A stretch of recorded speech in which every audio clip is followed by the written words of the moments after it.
And Natasha Hausdorff joins me, barrister specialising in international law, who's also the legal director of UK Lawyers for Israel Charitable Trust. Natasha, very good evening to you.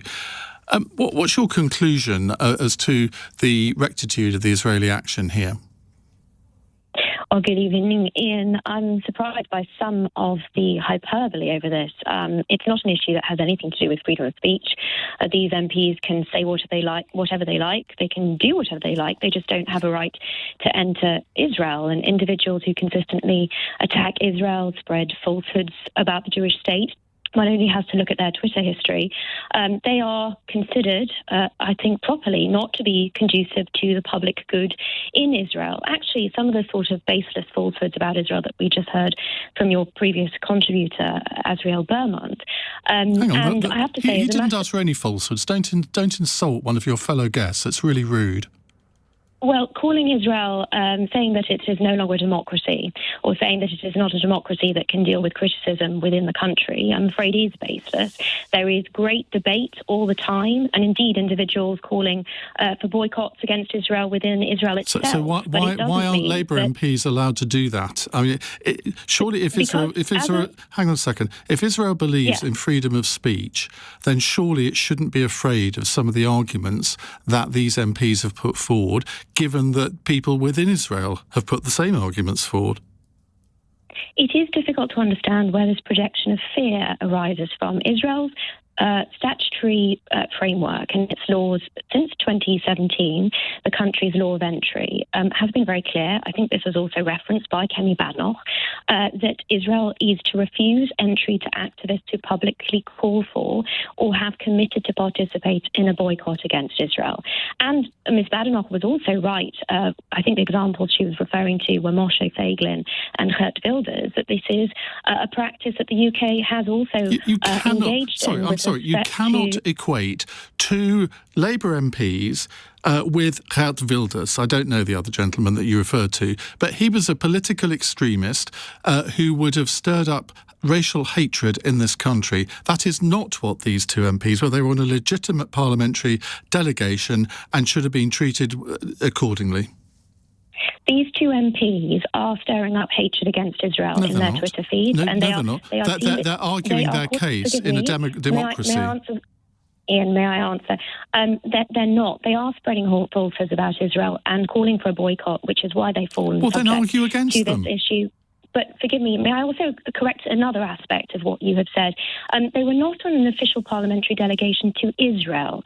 They have been clear that they were on a delegation that was organised by the Council for British Understanding, an anti-Israel lobby group, and Medical Aid for Palestinians, which incidentally only stopped funding a designated organisation when UK Lawyers for Israel complained to the Charities Commission about their links to terror. So these two very questionable organisations, so far as Israel is concerned, organised a delegation, it seems, with these two members of parliament to the West Bank. There was no record of a parliamentary delegation to Israel. So the overriding issue is here. When immigration officials ask for information as to the purpose of your visit, and you provide information which is not correct, that in most circumstances will put you straight on the next plane home. So quite apart from the hyperbole here, which is causing a diplomatic incident, everything that you have repeated from Labour members of Parliament and even ministers calling this out, and ignoring the sheer hypocrisy, which is pretty staggering, considering that this is the sort of legislative framework that the UK also has and has not infrequently adopted against those that are not considered to be conducive to the public good. And if they were going to Israel to stir up hatred or support Palestinian terrorists or whatever, I would have absolutely no problem with the Israeli state deciding they were not conducive to the public good. But that is not the case here. Now, you are correct when you say that the Foreign Office website gives advice to, and I've got the page up here on my laptop, it gives advice to, it says foreign nationals can legally be refused entry if they've publicly called for a boycott of Israel or Israeli settlements or belong to an organisation which has called for a boycott. So from that point of view, Israel can say, well, we've warned people in the past about this, the Foreign Office website states it, so therefore fair dues. But no normal democracy behaves in this way, do they? I mean, name another country that does. It's the United Kingdom. No, it doesn't. The leader of the opposition gave you two prominent examples of politicians that were and I've told you entry. that in one of those cases, the example doesn't really work. Well, I would disagree, because the nature of the conduct of these two members of parliament, and unfortunately they are not alone in the Labour Party, in targeting Israel, in singling it out for falsehoods and a public smear campaign, falls very much within the confines of not conducive to the public good in Israel, which is exactly what this statute was introduced to cater for. And it is important to understand that they represented something that was untrue to immigration officials when they claimed to be on a parliamentary delegation in Israel. That is information that can be easily checked. It can be, and they were. The Council for Arab-British Understanding said that the women were part of a parliamentary delegation on a trip organised by them and medical aid for Palestinians. So I did just address this, Iain, but perhaps it was missed. They were not on a parliamentary delegation to Israel. Well, they were. Well, to get to the occupied territories, you have to go through Israel. Am I not right?